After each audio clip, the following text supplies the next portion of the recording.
家好，我係 Yanny，我係阿咪。我哋咧一齊嚟睇下咧今個月英國嘅 PV promotion 有啲咩禮物送啊！嗱，120 PV 咧，我哋就會送咧Melrose 嘅5ml。咁 Melrose 係咩嚟嘅咧？Melrose 咧裏邊咧就會有迷迭香啦，有丁香，有茶樹同埋綠花白千層。咁佢呢一支油咧，佢咧殺菌啊、消炎嘅能力好高嘅喎。咁呢一支油咧，成日會出現喺咧濕疹膏嗰類嘅 formula 裏邊嘅。另外咧，呢一支油如果你平時用生暗瘡咧，就可以點少少，然後咧就直接搽落去，咁佢就可以幫你殺菌噶啦。同埋咧，佢咧對呼吸道都好好嘅喎，同埋因為佢咧啲氣味好清新嘅，咁同埋仲有就係咧佢可以除臭嘅。咁佢除臭嗰方面咧，你就可以咧，譬如洗衫嘅時候咧，你覺得啲衫有陣味嘅話咧，你就滴埋落去一齊洗啦。咁好啦，去到190 PV 咧，就會送呢一支好嘢減肥用嘅 Grapefruit 就係西柚啦。咁呢支西柚嘅精油咧，其實西柚精油好叻咧，就係佢去幫你去水啦。咁然後咧就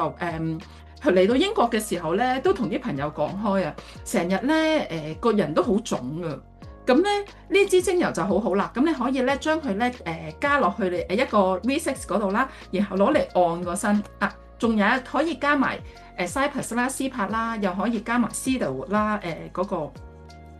係啦，同埋雪松啦。咁另外咧呢一個精油咧，佢仲可以咧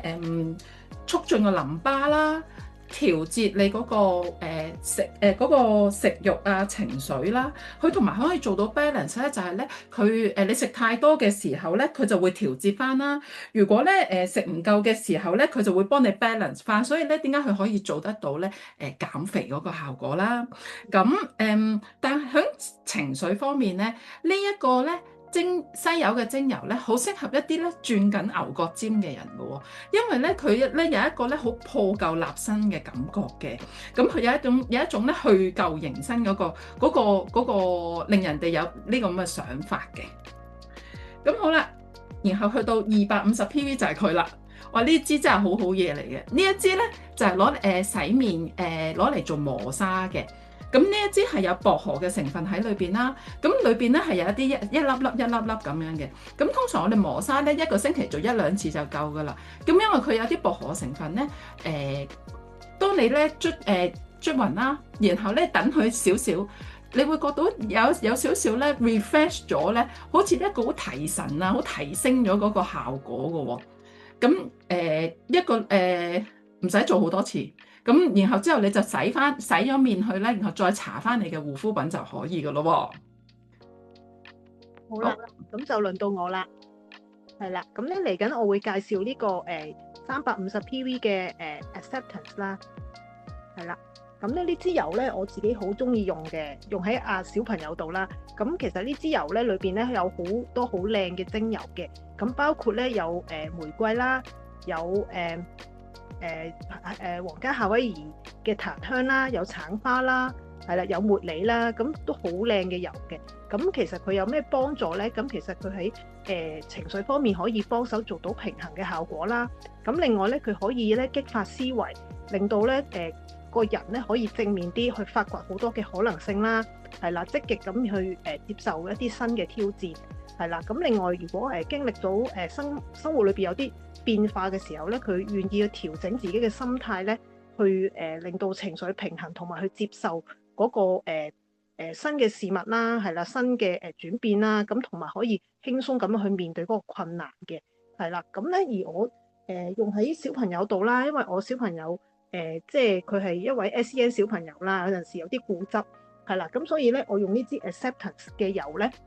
去幫佢咧，我每日都幫佢搽喺後頸嘅位置。同埋耳背咁樣啦，係啦，咁咧就幫佢咧去面對佢每一日嘅生活啦，係啦，同埋返學讀書咁樣啦。咁搽完之後咧，其實發覺佢咧願意接受新事物多咗喎，係啦。咁可能譬如佢之前有啲食物佢唔食嘅，係啦，但係佢願意試喎，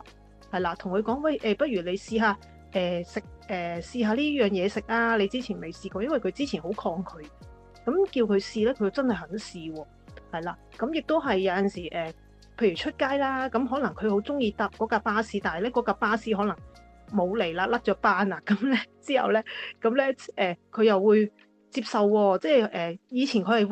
會有啲敏陣嘅，會有啲情緒，哎呀架車唔嚟啊咁樣，咁咧用咗呢隻油之後咧，其實佢接受咗啊，可以轉第二部巴士啊，呢部巴士走咗咪搭第二部咯，其實佢都 OK 咯。咁所以咧都喺我小朋友嘅身上用咧，其實都好好嘅。咁另外我覺得咧用喺家長身上都啱啦，即係特別係媽媽啦，係啦，有時我都會查下嘅，即係可能有時對住小朋友敏陣咧，有時佢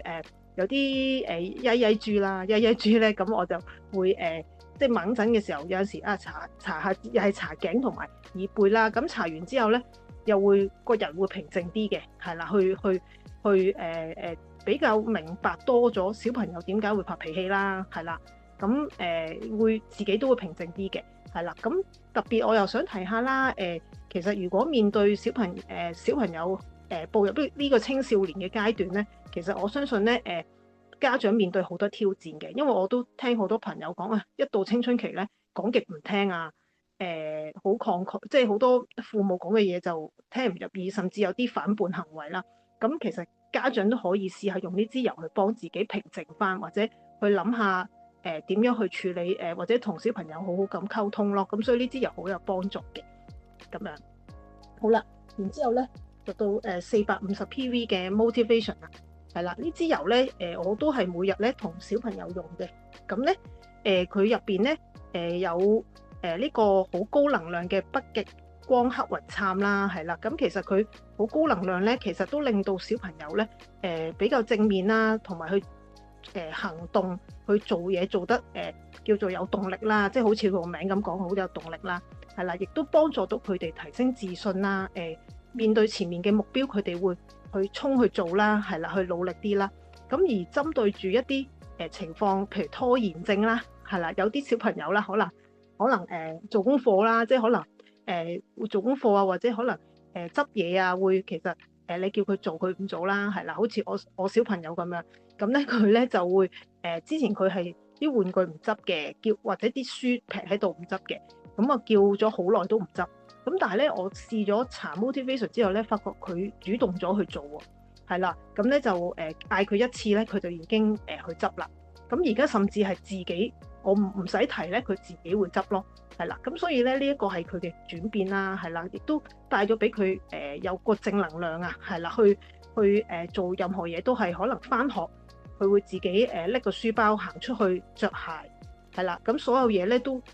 順暢咗好多，係啦，咁所以我都覺得咧可以推薦俾一啲可能有時好似冇乜動力去做嘢嘅朋友啦，係啦，或者小朋友啦，係啦，咁咧去幫助自己推前啲去邁向嗰個目標去前進啦，係啦。咁但係對於呢一啲可能已經成日衝住去做嘢，好勤力，好衝住去嘅朋友仔咧，我就建議你咧，可能唔好用呢隻精油啦，係啦。咁如果你哋想知用咩精油，可以留言俾我哋，係啦，問下我哋有啲乜嘢嘅建議啦，係啦，我哋可以介紹第二隻精油俾你嘅，係啦。好啦，咁我哋咧今日嘅介紹咧就去到呢一度啦。嗱，有啲咩問題留言俾我哋，我哋會盡快覆返你。拜拜。